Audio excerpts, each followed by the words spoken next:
Boa noite. Uma definição curiosa de futebol saiu na revista The Economist, atribuída a um antigo capitão da seleção inglesa. É um jogo muito simples. 22 homens caçam uma bola por 90 minutos. E no final os alemães sempre vencem. Mas futebol é mais do que uma perseguição à bola. Envolve torcidas, paixões, política, corrupção, acirra nacionalismos e violência racial. Já provocou guerras e tragédias e criou a globalização antes que o mundo se tornasse globalizado. Brasileiros jogam em vários países. Português dirige iranianos, um holandês australianos e um argentino egípcios. A Copa do Mundo, a cada 4 anos, atrai 500 mil de visitantes aos estádios e bilhões de pessoas diante da TV. É o maior espetáculo da Terra. Faz pouco tempo, a Argentina cancelou um jogo com Israel, sob pressão palestina. El Salvador e Honduras travaram a guerra do futebol em julho de 69. Os Emirados Árabes Unidos, Arábia Saudita e Bahrein boicotaram a Copa do Golfo em 2017, porque sediada no vizinho inimigo, Catar, sede da próxima Copa do Mundo. A partida entre Al-Masry, de Port Said, e Al-Ahly, do Cairo, terminou em briga entre torcidas e 70 mortos. Ainda há uma lenda de que Pelé promoveu uma trégua de 2 dias na Guerra Civil de 1967, na Nigéria, onde foi jogar com o Santos. O jornalista, pesquisador, comentarista esportivo, professor universitário e escritor Celso Zelt está aqui no estúdio de Um Olhar sobre o Mundo para compartilhar mais casos que mostram a politização do futebol. E no Rio, o jornalista Felipe Barini, ex-Globo News, em grandes coberturas internacionais, vai falar da Rússia, onde esteve 5 vezes, a última para 3 meses na Universidade de São Petersburgo, e para onde voltará ao final da Copa. Ele vai falar do racismo e homofobia dos russos, que também não apreciam cenas de amor explícito nas ruas, mesmo entre homens e mulheres. O Zelt, futebol é tudo isso e mais, não é mesmo? É verdade, Rabino. E eu acho que cada vez mais, né? A questão é até cronológica. O futebol está inserido hoje como grande negócio de lazer do século XXI, dentro de uma era de lazer, dentro de uma era que inclui coisas até fora do esporte, né? Desde as viagens aos parques temáticos, essa coisa da venda de experiências para as pessoas. Então é natural que ele sofra eventos, embora os futebolistas raiz, para usar uma expressão bastante atual, resistam muito a isso. O futebol está inserido num contexto mundial, econômico, político, social. E cada vez mais esses efeitos se refletem no futebol. Tanto que um jornalista esportivo como eu, que fiz opção pelo jornalismo esportivo, cada vez mais fala também de política, também de economia. Eu te diria que fala até mais sobre política, relações políticas dentro de clubes, dentro de confederações, a coisa da economia, esses lavadores de dinheiro, não é verdade? Porque as contas no futebol não fecham. Esse dinheiro vem de algum lugar, de grupos influentes, no caso até de países influentes. O Catar acaba de comprar o Neymar para o Paris Saint-Germain, não é? Então, como cobrir esse assunto simplesmente ficando dentro das chamadas 4 linhas é absolutamente impossível. Os americanos que não jogam nessa Copa estão se isolando do mundo e rompendo acordos multilaterais. Mas a Copa é um festival de nações, pluralismo. Quanto o futebol pode reverter essa tendência? Ele colabora tanto para o bem quanto para o mal, né? Tem esse aspecto de ser uma grande feira mundial de encontro das nações, mas tem também, historicamente, o aspecto dos que tiram proveito disso. A bola da vez agora é o Putin. O Putin quer vender a grande Rússia, como o presidente Médici no Brasil quis vender um Brasil do milagre econômico, como lá atrás Mussolini quis vender a Itália fascista na Copa de 34, como os argentinos em 78 usaram o futebol como uma espécie de vitamina para se prolongar a ditadura. Então tem esse aspecto. Eu acho que, infelizmente, nos últimos tempos, esse aspecto negativo tem prevalecido sobre o aspecto positivo, né? O aspecto do congraçamento das nações. O próprio Papa se pronunciou sobre a Copa do Mundo, mas o Papa, com todo o respeito, é um romântico. É um romântico que gosta muito de futebol, um torcedor fanático do São Lourenço de Almagro, da Argentina, sabe escalações de 1930, 40 de cabeça. Né? Então eu acho que o futebol ainda resiste nesse aspecto, na memória afetiva das pessoas. E é por isso também que ele atrai interesses outros, econômicos e políticos, porque é muito mais fácil você cativar as pessoas pelo coração. O Putin, por exemplo, sabe disso. Zé, não é estranho que a investigação sobre corrupção da FIFA não tenha mencionado a Rússia uma única vez? É estranho do ponto de vista da justiça e do direito como um todo. Dentro do mundo do futebol, não tem nada de estranho. E é por isso que o futebol atrai, essa impunidade em relação às coisas do futebol é uma das características que atraem tanta corrupção. Você pega o exemplo do Brasil, os dirigentes brasileiros, essa dinastia que vem desde Ricardo Teixeira, eles só foram presos, Marinho, o próprio Marco Polo Deonero, presidente da CBF, que não pode viajar, eles só foram presos fora do país, por uma ação do FBI na Suíça. Sim. Então, essa é uma das coisas que mais chamam a corrupção do futebol, né? Atrai como atraem moscas, porque essa segurança, o próprio Ricardo Teixeira chegou a dizer em entrevista que só se preocuparia quando o nome dele saísse no Jornal Nacional, que foi o que um dia acabou acontecendo. Ele vai para Boca Raton, passa o bastão para outros, né, para Marinho e sua turma, que por sua vez passaram o bastão agora para uma terceira ou quarta geração.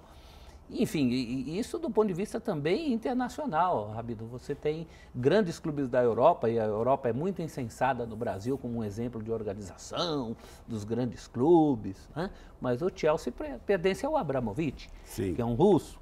Então as coisas estão muito interligadas nesse sentido. Há um grande mecanismo de proteção. A FIFA se considera apolítica, se diz apolítica, mas, na verdade, ela é um grande guarda-chuva de corrupção há muito tempo. Agora, quando você diz que o futebol atrai impunidade, a gente poderia pensar também no pênalti mal apitado? Não por acaso, você pegar a história das Copas do Mundo, os países sede, tradicionalmente, vão muito mais longe do que a sua tradição no esporte permite. A Coreia do Sul, em 2002, chegou a ser semifinalista, o que significa que os sul-coreanos se inseriram entre as 4 melhores seleções do mundo, Brasil campeão, Alemanha vice, Turquia surpreendentemente terceira colocada e Coreia do Sul quarta, não por acaso. Arbitragens desastrosas contra Espanha e Itália, só para ficar em 2 casos naquela Copa, e você tem o Chile em 62, terceiro colocado. O país sede geralmente é muito beneficiado por essa linha que você está falando. Quer dizer, as manipulações em campo, elas existem. Ou, por exemplo, a Inglaterra em 66, que é um país tradicionalíssimo, pai do futebol moderno, berço do futebol moderno, a Inglaterra, por exemplo, não saiu de Wembley durante toda a Copa de 66, enquanto seus adversários tinham que viajar. Não é um país continental como o Brasil e os Estados Unidos, mas havia ali um certo desgaste dos outros em relação à Inglaterra. Então, pontualmente, o futebol e a Copa do Mundo trazem, sim, esse elemento que durante muito tempo houve também uma resistência a determinações mais precisas, justamente por causa disso. É um elemento de manipulação. Outro elemento de manipulação é os patrocinadores. A Nike agora, por medo de punição americana por violar o boicote ao Irã, suspendeu o que ela dava para os iranianos. E eles tiveram que comprar todo o equipamento na última hora. Né? Tem casos de produtos ou patrocínios, sim, que exigem a presença do jogador, mesmo que ele não possa jogar. Sim, a influência é cada vez mais presente, né? E aí quando você pensa, porque a Copa do Mundo começa lá em 1930 com amadores, eram jogadores amadores. É por isso que nas primeiras Copas, a Copa no Uruguai tem pouco europeu e as primeiras Copas na Europa tem poucos sul-americanos, porque eram viagens de navio, eram pessoas que exerciam outras profissões e que tinham que pedir licença de seus empregos para jogar uma Copa do Mundo, passar um mês fora, indo de navio, voltando de navio, o tempo suficiente para fazer os jogos. Que diferença em relação ao mundo de hoje, em que o Neymar, por exemplo, chegou a um treino em Teresópolis num helicóptero particular personalizado com as iniciais do seu nome. Então, essa influência dos patrocínios, que de resto são quem banca o grande negócio, ela é presente já desde muito tempo, especificamente quando o brasileiro João Havelange toma o poder de Sir Stanley Rose, que era o inglês que mandou na FIFA durante muito tempo. E o Havelange, ele tinha uma política de globalização do futebol. Não por acaso o número de vagas na Copa do Mundo salta de 16 para 24, de 24 para 32, e dizem agora já na Copa do Mundo seguinte teremos 48 seleções. Seleções são votos. Votos. Claro. Né? A África tem mais de 50 votos, a Ásia tem 50 votos. O Havelange percebeu isso e ele, seu grupo, que veio até outro dia com o Joseph Blatter, se manteve no poder. Só o Havelange ficou de 74 até 98, passou bastão para o Blatter.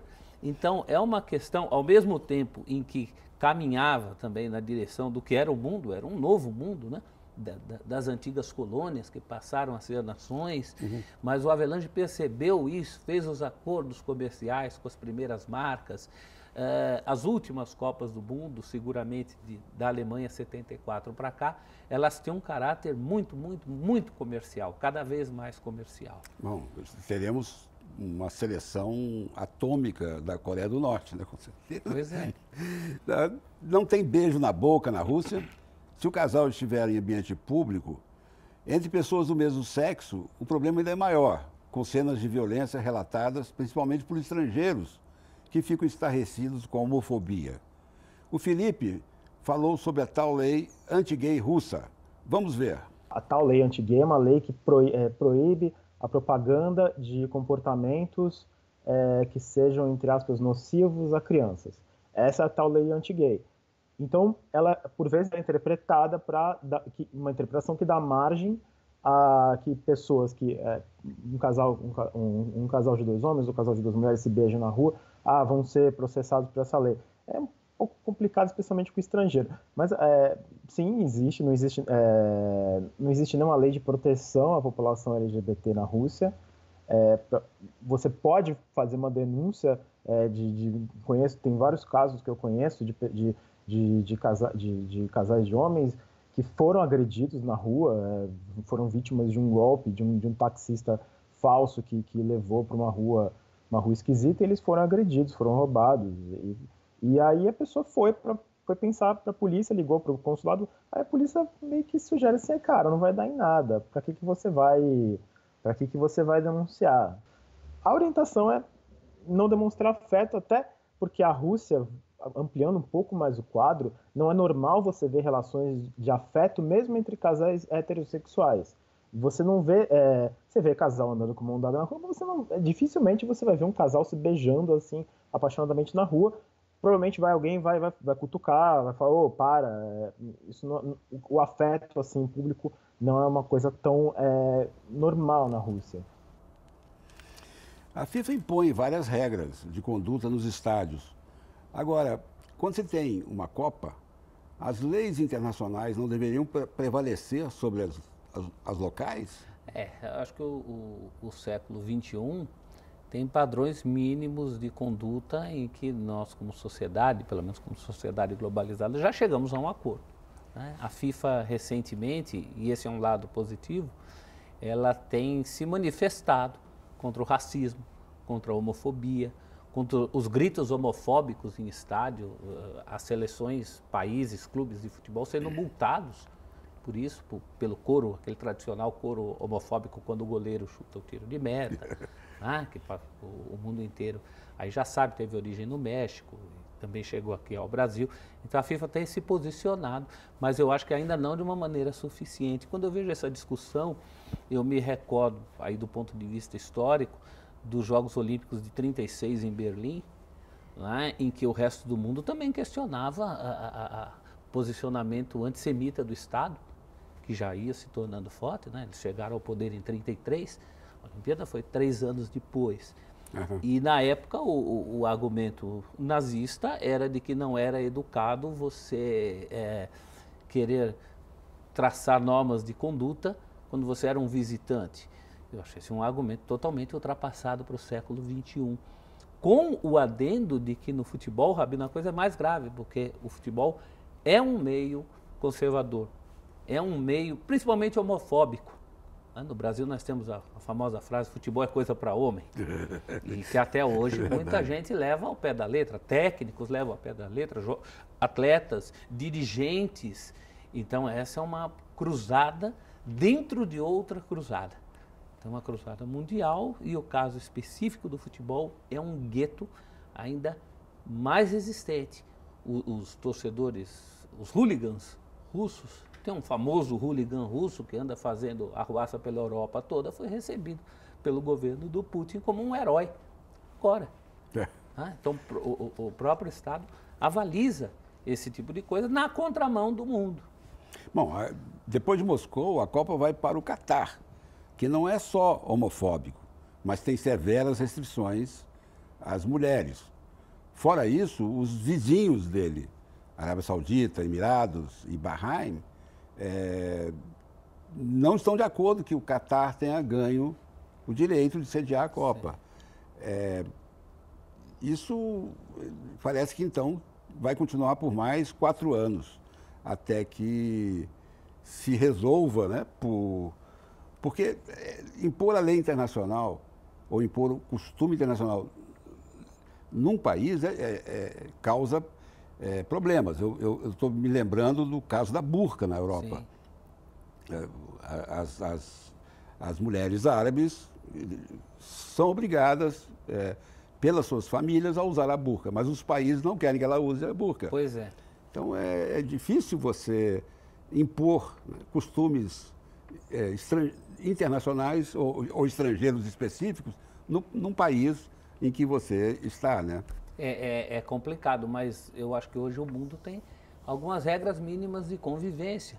E se não há essa possibilidade, que se pense nisso antes de se conceder a esse país o direito de receber o mundo, né? Porque você está recebendo o mundo. Você está, a proposta é uma proposta aberta, né? Então aí você tem um terreno perigoso. Muitas aberrações, na minha concepção, são cometidas em nome de uma cultura específica. Mas, insisto, eu acho que o mundo hoje tem normas mínimas de convivência. E essas normas não estão sendo respeitadas, principalmente nessas 2 Copas sensíveis que você toca. Nós temos aí uma sequência de Copas sensíveis. A próxima será nos Estados Unidos, Canadá e México. O pessoal até está brincando que é a Copa do NAFTA. Na Copa do NAFTA não deve ter esse problema. Na seguinte também, até por um acordo político, o grupo sul-americano votou em peso na Copa de Canadá, México e Estados Unidos, em troca de um apoio para a ideia de Argentina, Uruguai e Paraguai na de 2030, em comemoração aos 100 anos, porque a Copa fará seu centenário de volta ao Uruguai. O Uruguai, claro, é um país sem condição hoje de fazer uma Copa do Mundo nos moldes da FIFA, então junta-se ali com a Argentina e Paraguai. Eu vou ter que fazer um breve intervalo e voltamos já, falando sobre a malandragem na Rússia.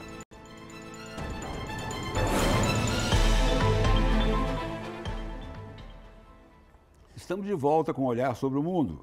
Aqui no estúdio comigo está o jornalista, pesquisador, comentarista esportivo, professor universitário e escritor Celso Unzelt. E falando sobre a sede da Copa, está o jornalista Felipe Varini, que esteve 5 vezes na Rússia, a última para 3 meses na Universidade de São Petersburgo, e para onde voltará ao final da Copa. Eu abro esta conversa com uma prestação de serviços. Veja o que Felipe conta a respeito dos golpes que são dados em estrangeiros. Sim, existe muito golpe contra estrangeiro. Muitos deles são você pode evitar esses golpes se você for um pouco esperto. Por exemplo, o táxi na rua, eu não recomendo pegar o táxi na rua, porque em tese, qualquer carro que passa na rua é um táxi. Tem vários aplicativos que funcionam na Rússia que eles têm a garantia de você ter um táxi que você vai pagar aquilo eu recomendo, inclusive, aplicativos, um deles funciona aqui no Brasil, outros que funcionam na Rússia, você paga com dinheiro ou paga com cartão de crédito, mas táxi na rua eu não recomendo muito, não. Teve um outro caso, um amigo jornalista que está trabalhando lá, que ele contou que um colega também de profissão, um falso policial abordou ele na saída do metrô, pediu para ver a carteira e levou os $1.500 que ele tinha na carteira. Então, a polícia nunca vai pedir a sua carteira para ver.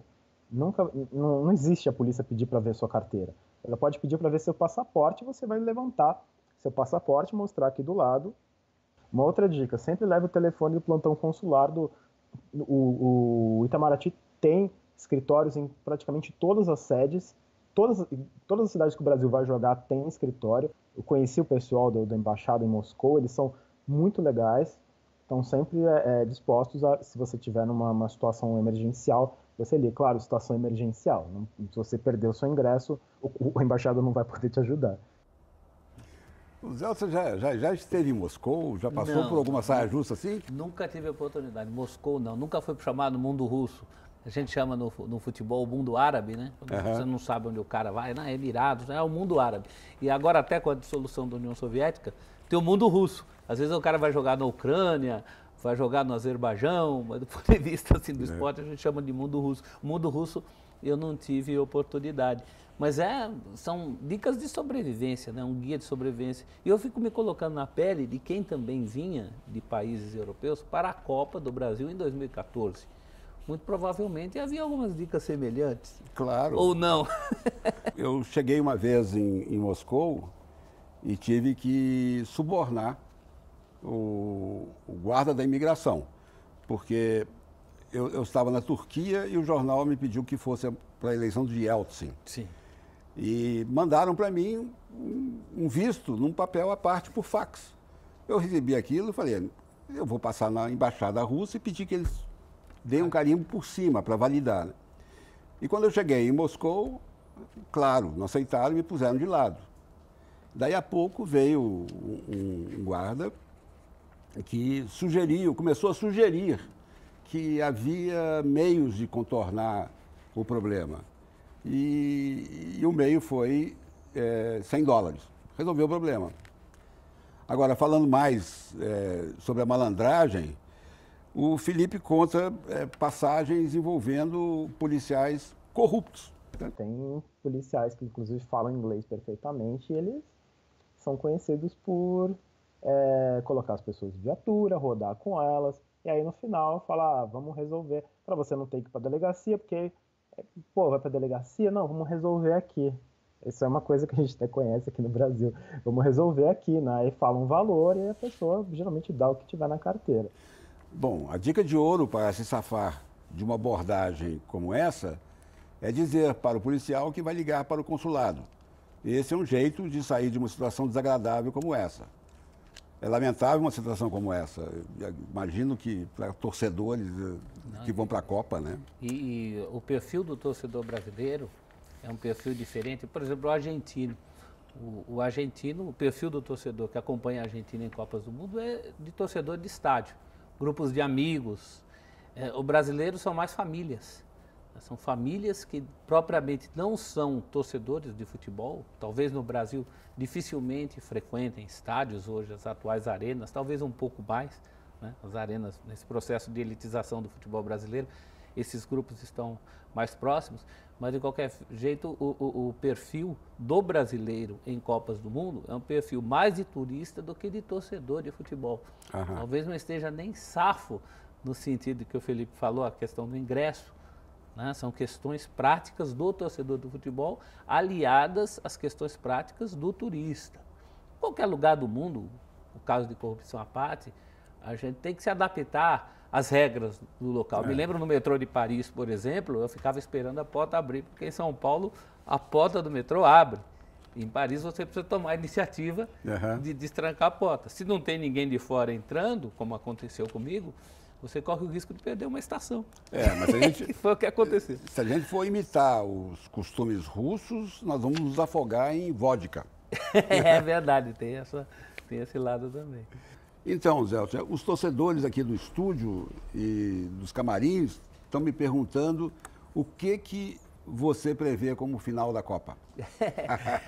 Prever é sempre uma situação complicada, né? Para qualquer tipo de jornalista, mas para o esportivo também.